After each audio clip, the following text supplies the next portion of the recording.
tal? ¿Cómo están? Buenas noches. Bienvenidos a esta edición de La Caja Negra. Vamos a hacer un seguimiento a lo que mostrábamos en el programa anterior en relación a la modernización y ampliación de nuestra principal terminal aeroportuaria, el Silvio Pettirossi, bajo la modalidad alianza público-privada. Esta noche vamos a charlar con el abogado Raúl Silva, el representante de la firma Sedicor, que es una de las empresas, uno de los consorcios que fue descalificado de este proceso. Varias preguntas vamos a hacerle al doctor acerca de todo este proceso, si realmente ellos están detrás, como se presentó esta semana, de una campaña para desacreditar todo el proceso y de esa manera que todo esto se declare nulo, se declare desierto el llamado y esta misma empresa a la que él representa vuelva a presentarse. Y hacíamos referencia a un modus operandi, a juzgar por cómo este mismo consorcio del grupo argentino ha operado también para juzgar por las publicaciones periodísticas en la Argentina, principalmente ha operado para quedarse con las grandes licitaciones. ¿Están haciendo exactamente lo mismo acá o hay razones sólidas para que este proceso se declare nulo y se declare desierto? De eso vamos a hablar esta noche en La Caja Negra, pero antes tenemos este informe. Sedicor debió poner $1,5 millones para impugnar la licitación del aeropuerto. El consorcio, que quedó descalificado por incumplimientos técnicos para la modernización del aeropuerto Silvio Pettirossi, Sedicor, del grupo Eurnequian Argentina, utiliza en Paraguay el mismo modus operandi denunciado en otros países: trancar un proceso sin recurrir a las instancias jurisdiccionales. ¿Por qué, si el consorcio Sedicor está tan seguro de que el proceso licitatorio vía alianza público-privada APP para la modernización y ampliación del aeropuerto Silvio Pettirossi está fraguado, no actuó como establece el pliego de bases y condiciones con respecto a las impugnaciones? Los representantes del consorcio recurrieron a la prensa y se reunieron con un grupo de senadores y diputados de la oposición para que les acompañen su denuncia de supuestos manejos irregulares en el proceso. Sin embargo, en la sección 5 del pliego de bases y condiciones de la referida licitación, en el artículo 32 de las impugnaciones, se establece el mecanismo que las empresas deben seguir para hacer sus reclamos y denuncias. Podrá interponerse recursos de reconsideración contra las decisiones de calificación o adjudicación ante la administración contratante en el plazo de 5 días hábiles contados a partir de la fecha de notificación respectiva. El recurso deberá estar fundado e ir acompañado de toda la documentación correspondiente al acto impugnado, al igual que la garantía de impugnación exigida en el pliego de bases y condiciones. Dicha garantía será ejecutable si la impugnación fuere rechazada, dice el inciso 1 del artículo 32 del pliego. Además, en el punto 2 señala que, como condición de admisibilidad para cada impugnación que el recurrente pueda interponer, este deberá presentar una garantía de impugnación por valor de un monto equivalente a $1.486.000 de Estados Unidos al tipo de cambio del Banco Central del Paraguay a la fecha de interposición del recurso. Sedicor no activó esta garantía para efectuar su impugnación. A juzgar por las publicaciones periodísticas en otros países donde el grupo Eurnequian participa en licitaciones públicas, se lee que utilizan el mismo modus operandi.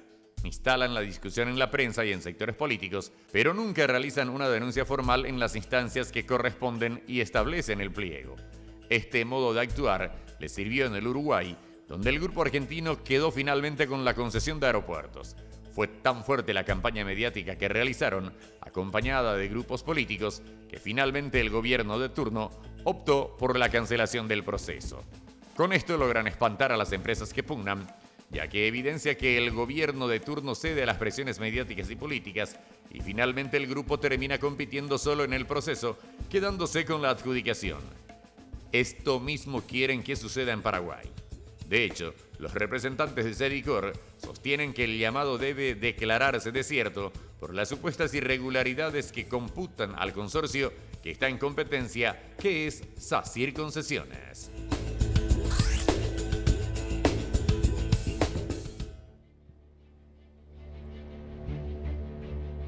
Bueno, está con nosotros el doctor Raúl Silva. Él es representante legal, uno de los abogados del consorcio Cedicor. ¿Cómo te va, doctor? Buenas noches. Bien, Jorge, buenas noches. Gracias por la invitación y por la oportunidad de poder formular las manifestaciones que tenemos para hacer. Este es el segundo capítulo que estamos presentando acá en la Caja Negra en relación a la modernización del Silvio Pettirossi. Lo que decía este informe puntualmente, ¿por qué ustedes, Cedicor, no recurrieron a lo que establece el pliego de bases y condiciones en lo que respecta a la impugnación? ¿Por qué no hicieron el depósito de los $1 millón y después hacer el reclamo? Porque según establece el propio pliego, esa es la instancia donde se tiene que recurrir cuando se considera que tienen razón, ¿verdad? ¿Cuál es la respuesta que dan ustedes, doctor? Es correcto, Jorge, y te reitero el agradecimiento por la oportunidad de poder dar las explicaciones al respecto. Y la razón es muy sencilla. La administración contratante elaboró el pliego de bases y condiciones, que es la ley marco por la cual debe regirse todo el proceso licitatorio. O sea, amparado en la ley de APP, se elabora el pliego de bases y condiciones y a las estipulaciones de este pliego debían ceñirse todos los oferentes y la convocante, la entidad convocante. La entidad convocante está conformada por un conglomerado de 5 instituciones del Estado. Sí. El Ministerio de Obras Públicas y Comunicaciones, que por disposición de la ley de APP es el encargado de llevar adelante el proceso licitatorio. La entidad a la que beneficia el proyecto, en este caso la DINAC, por tratarse de un aeropuerto. El Ministerio de Hacienda, porque afecta al patrimonio del Estado. La Secretaría Técnica de Planificación, que por disposición de la ley también debe intervenir en el proceso, y la Procuraduría General de la República a los efectos de analizar y elevar dictámenes legales en el caso de que así se requiera. Ahora, vos decís, ¿por qué no cumplieron las disposiciones del pliego para realizar la impugnación formal conforme lo establece el pliego? Y te puntualizo que no solamente había que depositar $1 millón, era $1.486.000 Sí. el requerimiento del pliego para hacer viable la impugnación o el recurso que uno podía presentar contra una resolución de la convocante en el caso de que no estuviera de acuerdo, o un depósito o una póliza de impugnación que establece el pliego sería ejecutada al solo requerimiento de la convocante en el caso de que el impugnante pierda la protesta. Esto quiere decir, nosotros protestábamos, perdíamos y se ejecutaba la póliza o se quedaban con el depósito de los $1.486.000. Entonces, está muy bien formulada tu pregunta cuando decís, ¿por qué no cumplen eso si querían que se considere? Yo acá nosotros presentamos de todas formas la impugnación sin cumplir con el requisito del depósito. ¿Y por qué no cumplimos con el requisito del depósito del dinero? Por 2 sencillas razones. En primer lugar, porque el organismo que iba a juzgar el recurso de impugnación es el mismo organismo que nos había eliminado. ¿Y qué sentido tenía depositar $1,5 millones para recurrir una resolución que nos descalificaba si es que nosotros ya sabíamos el resultado? Porque no es que era un órgano recursivo distinto, es el mismo comité de evaluación que dispuso que no cumplíamos las condiciones técnicas para pasar el sobre 1 al sobre 2, que era la oferta económica, el que iba a juzgar nuestro recurso. Y nosotros ya teníamos la posición de ellos, de que no cumplíamos las condiciones técnicas. Esa es la primera razón, porque ya sabíamos el resultado. La segunda razón es la siguiente. ¿Por qué nosotros o el oferente tiene que cumplir las disposiciones del pliego cuando la propia entidad convocante es la que no cumple? ¿Por qué digo que es la propia entidad convocante la que no entidad convocante? Y nosotros formulamos las manifestaciones por escrito. En primer lugar, modifican el pliego de bases y condiciones en una modificación sustancial. ¿Por qué? ¿Qué es una modificación sustancial? El propio pliego es una modificación que por su importancia hay que seguir cierto procedimiento que está establecido en el pliego. Las modificaciones sustanciales son las que afectan al objeto de la licitación, al sujeto o a los sujetos, en este caso los participantes, al objeto de la licitación. Si en vez de hacer un aeropuerto se quiere hacer un puerto o un hospital o lo que sea, y al plan económico. Cualquier aspecto que toque uno de estos 4 puntos está establecido en el pliego es una modificación sustancial. Y la modificación sustancial se puede hacer, pero el pliego establecía un procedimiento para hacer la modificación, que establecía que debía contar con la anuencia de los organismos que te mencioné que conformaban el comité de evaluación.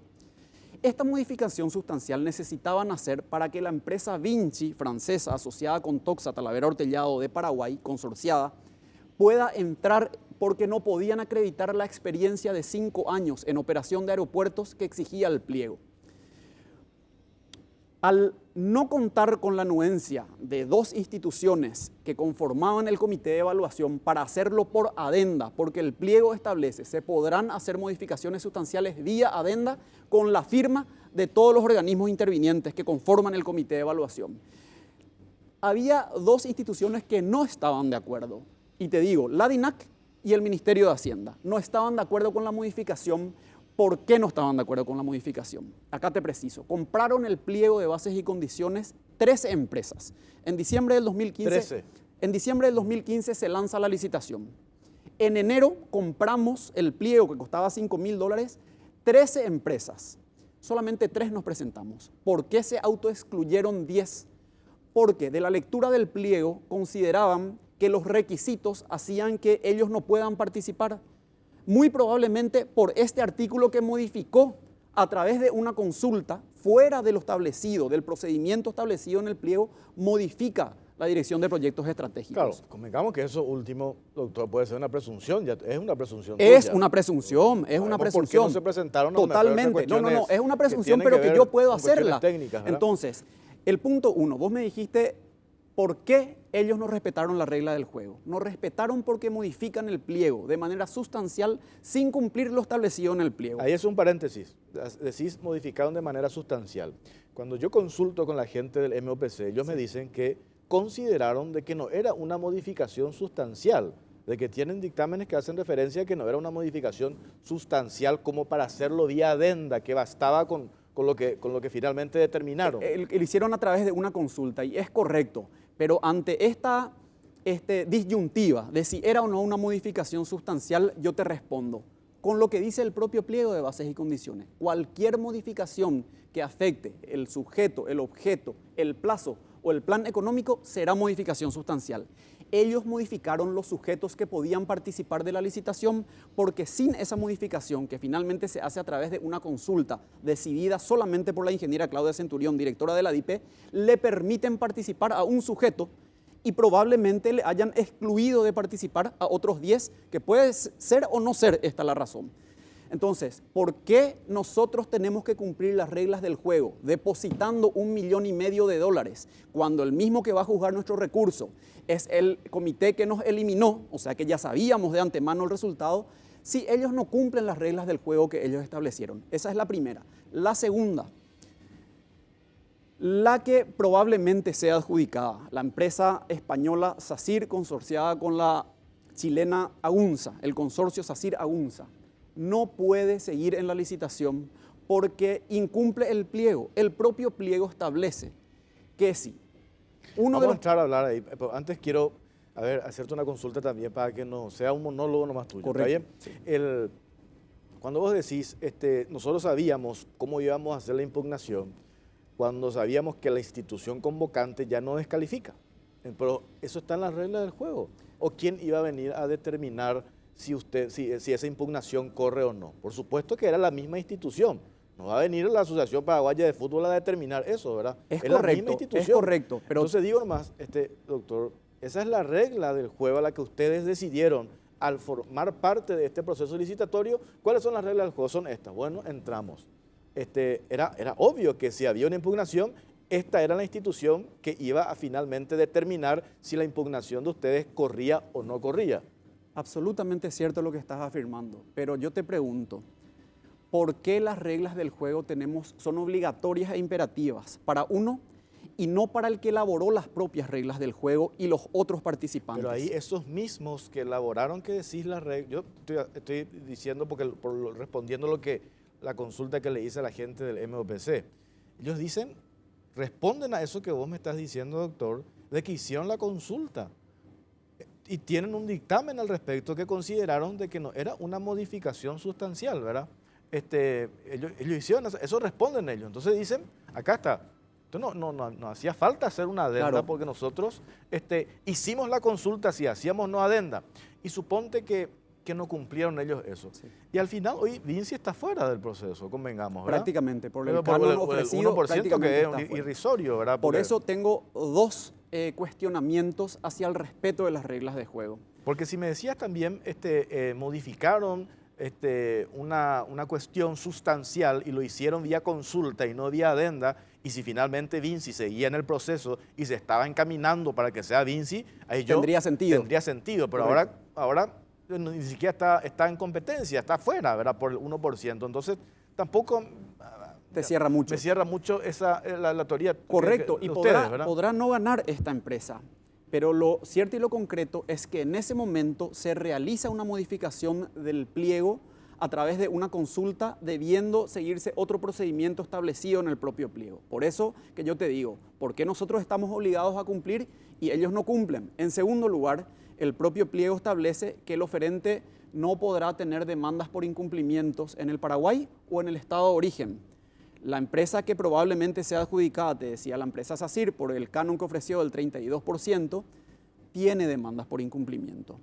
Entonces, y te explico más adelante lo siguiente. Entonces, ¿por qué estamos obligados nosotros a depositar, a cumplir las reglas del juego, depositando el importe para hacer viable la impugnación, si ellos no cumplieron manteniendo irregularmente a un oferente que tiene demanda por incumplimiento? Claro, pero ese es un razonamiento al que ustedes ya llegaron de una manera categórica. Yo también le hago la consulta a la gente que forma parte de este proceso sobre eso mismo que usted denunció. ¿Qué me dicen acerca de estas denuncias de incumplimiento de esta empresa SACIR, la española con Angusa con la chilena? ¿Qué me dicen? Me responden que son personas jurídicas distintas. Correcto. Y en ese punto, y gracias por decir eso. Y que además tienen dictámenes al respecto, internos y externos. Sí, dicen, un dictamen fraguado que le va a costar muy caro al doctor Dionisio Mereles, el asesor jurídico del ministerio. Fraguado. Ahí lo mencionás al doctor Dionisio Mereles. Porque hace... Él es el que hizo el dictamen. Él es el que hace el dictamen, a pedido del viceministro de la Secretaría Técnica de Planificación, Emiliano R. Fernández, y la ingeniera Claudia Centurión, porque ellos consideraron de que había una irregularidad, entonces le piden cuál es la posición jurídica. Y él elabora un dictamen que es una falacia total, que es un sofisma. Parte de una premisa, hace toda una exposición, y la conclusión del dictamen, que lo tengo acá, pero no voy a leer porque es muy largo, es totalmente opuesta a toda la exposición del dictamen. Pero no es ese el punto. Cuando vos me decís, si hubiera sido adjudicada a la empresa Vinci, yo entendería que se haya hecho la modificación para hacerla ganar a esta empresa. En ese momento no se podía saber, o en teoría no debía saberse, cuál era la oferta de canon económico de los tres concursantes. Entonces lo que se buscaba era habilitarle a esa empresa, que de última no hay problema, se la habilitó, entró. Me parece una injusticia para las 10 que quedaron afuera, porque bien pudo haber sido el motivo por la que se excluyeron. Que es una presunción todavía, ¿verdad? Porque si vamos a entrar en las presunciones, yo puedo... Porque primero se dijo que Vinci era la empresa que iba a ganar, inclusive medios de prensa hicieron después se dijo que nosotros. No, dijeron por qué. ABC nos pega a nosotros. Claro, después ABC les pega a ustedes, ¿verdad? Porque tenían vínculos con Pablo Sey, con Parquet, con Peña. Al final resulta que tampoco ustedes, después vamos a hablar de eso después de la pausa. Correcto. La cuestión técnica, ¿verdad? Que la explicación que dan, que a ustedes le descalifican por una cuestión estrictamente técnica y por un error que cometieron ustedes. Pero vamos a hablar de eso a la vuelta de la pausa, ¿le parece? Correcto. Ya venimos, la caja negra.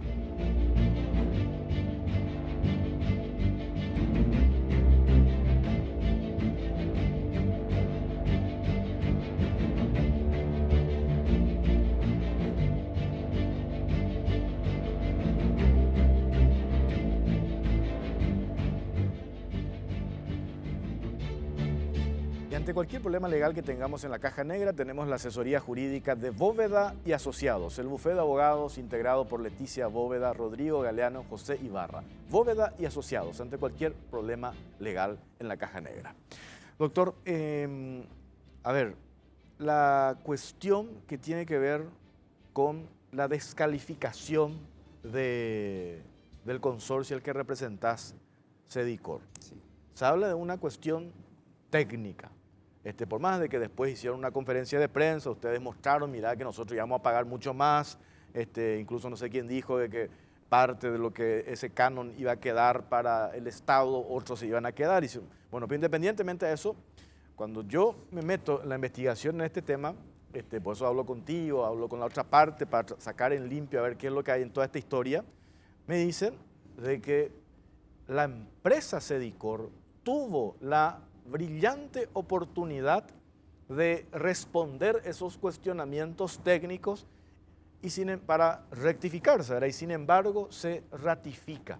O sea que no hubo caso y había razones desde el punto de vista de seguridad, que era una recomendación ni siquiera de las 5 instituciones que usted mencionó que forman parte del proceso, sino del órgano regulador en materia, la OASI, claro, que es el órgano rector, digamos, sí, de la seguridad en el mundo, ¿verdad? Pero vamos a ver este informe y a la vuelta el abogado Raúl Silva nos responde esto.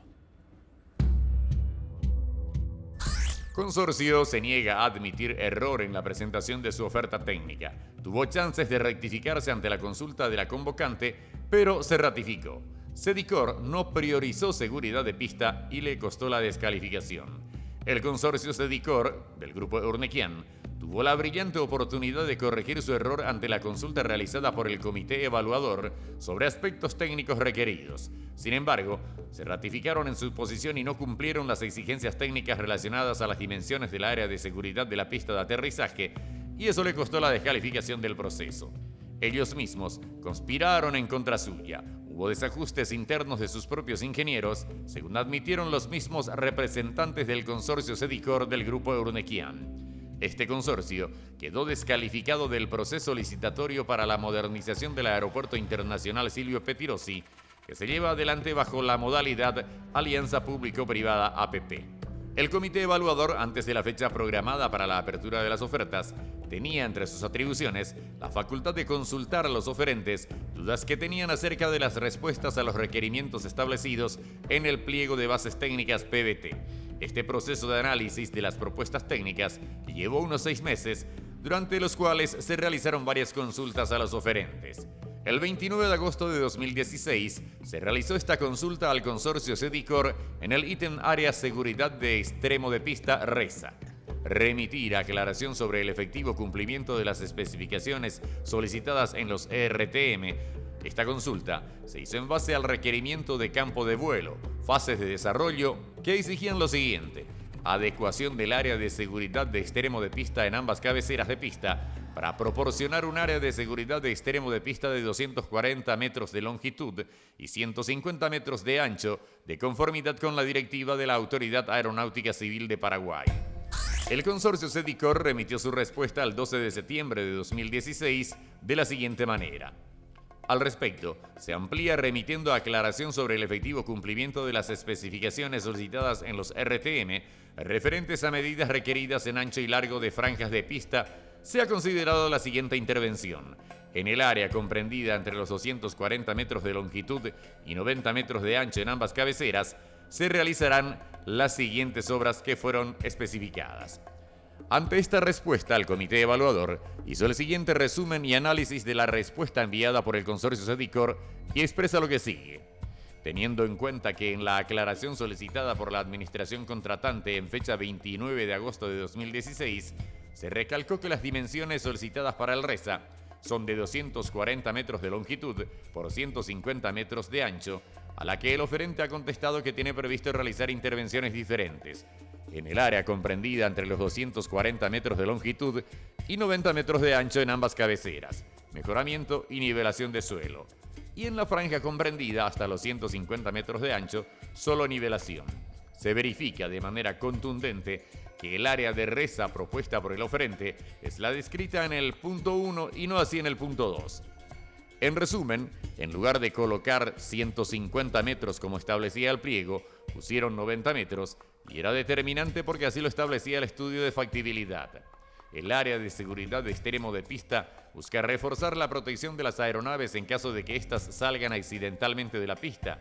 Esto puede ocurrir en las maniobras de aterrizaje. Sencillamente, la empresa fue descalificada por no cumplir la especificación técnica referente a la seguridad del aeropuerto. A esto hay que agregar que la propuesta de Cedicor tenía 49.6% de vidrios en la construcción y no 50% como se estableció en los requisitos técnicos mínimos, lo que en la práctica se traduce en 30 metros cuadrados de vidrio menos en lo que sería la fachada de la nueva terminal aeroportuaria.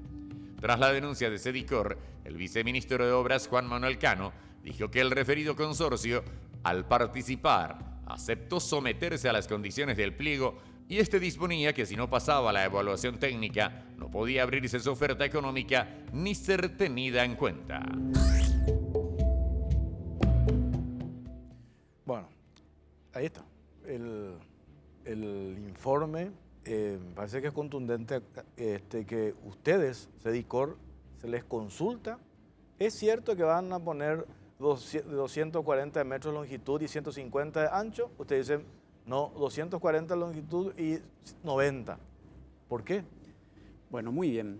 En este punto es importante señalar, porque estas son las dos causas por las que nos descalificaron finalmente, que el pliego contiene contradicciones.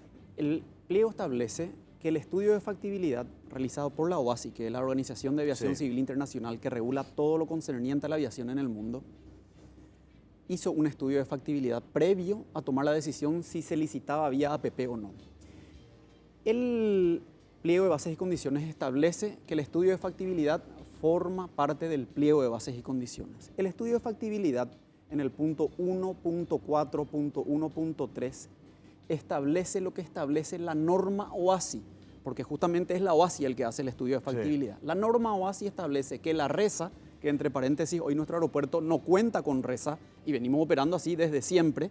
La RESA no es otra cosa que la franja de pasto y en la cabecera, en el umbral de pista, la cabecera norte o sur, que es un área de suelo compactado con pasto para que si la aeronave se despista no se hunda y que pueda tener la posibilidad de ir frenando sin que eso ocasione daños a la aeronave. El estudio de factibilidad establece lo que estipula la norma OASI, como es en todas partes del mundo, porque es la OASI la que regula la aviación civil en todo el mundo, establece que la RESA, las franjas de pasto al costado, debe tener el doble del ancho de la pista. Nuestra pista tiene 45 metros de ancho, por lo tanto la RESA debe tener 90 medido de punta a punta y los 240 metros no se discute porque eso presentamos así.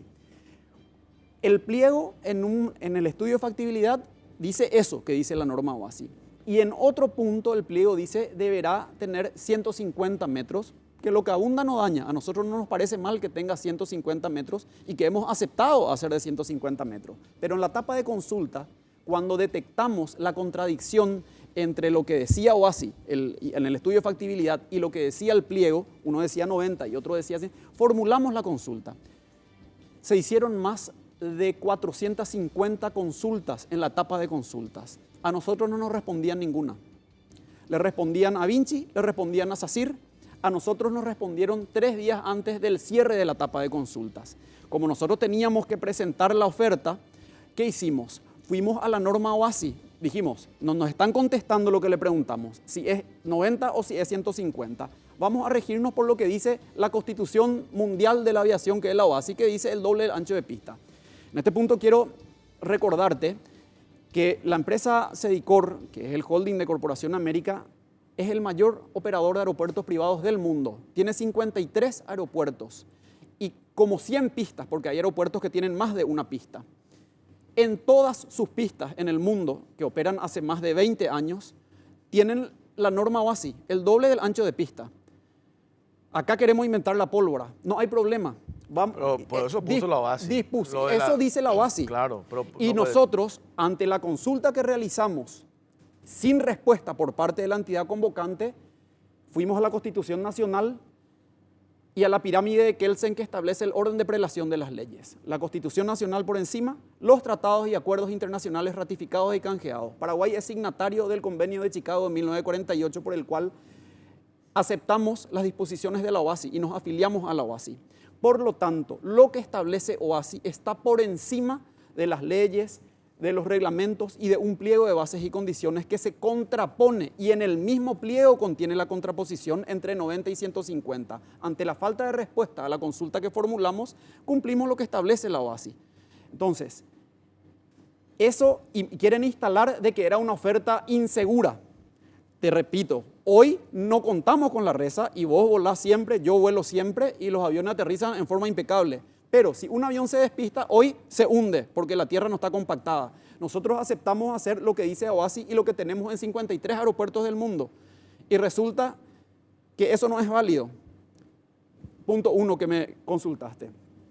¿Lo del vidriado? Lo del vidriado. Aquí muestro a las cámaras lo que es la imagen de la terminal que nos proponíamos construir. Tiene 15.000 metros cuadrados de vidrio. Es totalmente vidriado. Si ustedes se fijan, las paredes son totalmente de vidrio. En un principio nos objetaron de que era demasiado vidrio para nuestro país, que hacía tanto calor y que iba a ser un ambiente muy caluroso en el interior. Y nosotros le respondimos de que ese era un problema nuestro, que teníamos que invertir más en aires acondicionados para mantener la temperatura de 22 grados adentro siempre, que es la que el cuerpo humano se siente cómodo. De 15.000 metros cuadrados, que es la oferta que más superficie vidriada tiene. Vamos a la causa por la que nos eliminaron. La cara que da a la plataforma de la pista establecía el pliego de que debía contener 50% de superficie vidriada. Es cierto, se cometió un error ahí al escribir.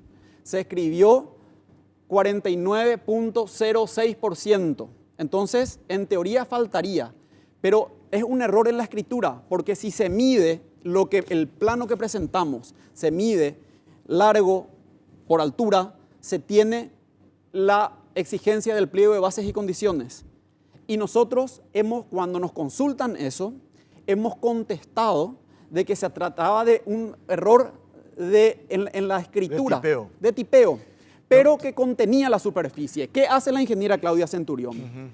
Desglosa 9 páginas de nuestra respuesta y presenta al comité de evaluación a partir de la página 9 recién, 8 desglosa, en donde nosotros aclarábamos este error de que sí contenía el 50% exigido y de que además aclarábamos que habíamos firmado el formulario 9, que era una declaración jurada por la cual aceptábamos someternos a todas las correcciones que el fiscal de obra requiera en la obra. Bueno, tengo que hacer la pausa a la vuelta. Yo me quiero imaginar, si Sedicor seguía en el proceso y como presentaban el mejor canon, iba a ser la favorita en ganar. Del otro lado iba a venirse a decir, pero ¿por qué le están haciendo correr a Sedicor? Miren lo que tiene, no cumplió lo que dice el pliego de bases y condiciones, dice 240, 150 puso 90, dice 50% de vidriado, pone 49 y después vamos a hablar de los antecedentes también. Correcto. A la vuelta de la pausa.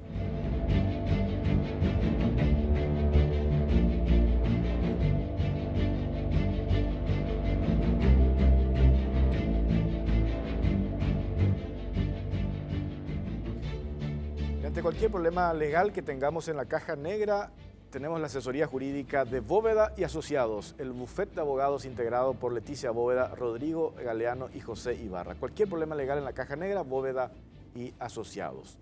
Vamos a seguir charlando con el doctor Raúl Silva, pero antes tenemos este informe, doctor, que hace referencia a los antecedentes del grupo Eurnequian, forma parte también del consorcio Sedicor. Veamos. Causas abiertas en Argentina a Eduardo Eurnequian. Eurnequian tuvo que dejar la concesión de la autopista Pilar Pergamino por ser un incumplidor de obras. Eurnequian controla la mayoría de los aeropuertos a través de la firma Aeropuertos Argentina 2000 y sus negocios aumentaron exponencialmente durante la era de Kirchner. Muy buen vínculo con Axel Kicillof, exministro de Economía. La concesión del corredor atlántico, esto es básicamente las rutas 11 y 2 que llevan a la costa. Como se preveía, la mejor oferta económica fue del consorcio liderado por el dueño de Aeropuertos 2000, Eduardo Eurnequian, uno de los hombres de negocios más cercanos a Scioli, junto al dueño de Telecom, Gerardo Wertheim. También tuvo en su poder las aerolíneas LAPA y Suderwings relacionadas a supuesto narcotráfico en Argentina. Está acusado de supuesta defraudación al Estado por maniobras con Aeropuertos Argentina 2000, con transferencias de dinero en moneda extranjera al exterior, efectuadas a favor de Corporación América Sudamericana, Sociedad Anónima CAS, con sede en Panamá. La justicia ordenó la intervención del consorcio Aeropuertos Argentina 2000 y de la firma accionista Corporación América Sudamericana, ambas presididas por Eduardo Eurnequian. Aunque el fallo cuestiona las resoluciones adoptadas por el directorio presidido por Eurnequian y sugiere que habría incurrido en ocultamiento deliberado de pruebas. Se realiza una investigación por efedrina, dando resultado positivo. Eduardo Eurnequian controla la terminal de cargas argentina, opera desde su sede en el aeropuerto de Ezeiza y tiene sucursales en Mendoza, Córdoba, Mar del Plata y Aeroparque Jorge Newbery. Ernesto Gutiérrez renunció al cargo de presidente y CEO de la compañía del magnate Eduardo Eurnequian en medio de la difusión de su vinculación con el escándalo de la imprenta estatizada ex-Sicone. La justicia argentina allanó las oficinas de Aeropuertos Argentina 2000 y de la Corporación América de Eduardo Eurnequian y su socio minoritario Ernesto Gutiérrez en busca de pruebas de una presunta evasión millonaria del impuesto a las ganancias entre los años 2006 y 2012 y de supuestas maniobras para fugar capitales ilegalmente. En la era menemista, decide levantar el programa Sin Límites porque realizaron un informe sobre la pista de aterrizaje de Anillaco. El juez federal Daniel Rafecas tiene sospechas de una maniobra orquestada para defraudar al Estado argentino. La causa fue abierta por una presunta complicidad entre funcionarios gubernamentales y asesores externos de una empresa concesionada para modificar las condiciones del contrato de privatización de los aeropuertos a favor del grupo Eurnequian. El aeropuerto de Ezeiza no cuenta con control especializado de ataques informáticos. No se actualizaron los equipos de búsqueda de explosivos ni de narcóticos. La parte de carga es un descontrol total y la de manejo de equipajes lo mismo. Se realizan entre 50 y 100 denuncias por robo de objetos en valijas en la terminal. Bueno, si vamos a entrar a responder todas estas denuncias, doctor, vamos a estar acá hasta que amanezca. Para ir cerrando, como conclusión de todo esto, ¿vos te ratificás en que este proceso debe anularse? No solamente eso, que voy a concluir con eso finalmente. La verdad que este informe me parece bastante tendencioso y malintencionado. Todo lo que salió en la prensa argentina. Sí, y busca dejarle por el piso, pero lo que puedo resaltar es lo siguiente. El grupo Eurnequian hace 20 años que opera aeropuertos en el mundo. Te había dicho que tiene 53 aeropuertos en concesiones privadas y que en estos 20 años ni uno solo le fue revocado. Es muy fácil hacer afirmaciones de esto y lógicamente no voy a tener el tiempo de refutarlo porque no tenemos el tiempo en cámara, pero quiero señalarte lo siguiente. Sí. El que quedó en competencia, que es la firma Sacira Unza, que probablemente se la adjudique, tenía un solo aeropuerto, uno en Murcia, y se le demandó por incumplimiento y se le revocó la concesión. Entonces, lógicamente, cuando uno opera 53 aeropuertos en el mundo durante más de 20 años, van a surgir problemas. Pero quiero que me señales una demanda por incumplimiento y que se le haya quitado la explotación de un aeropuerto al grupo Eurnequian. Me dicen que no tenemos más tiempo. Vamos a charlar en la radio sobre Perfecto, esto. te tomo la palabra. ¿Te parece? Gracias, Jorge. Dale. Gracias por acompañarnos. Buenas noches.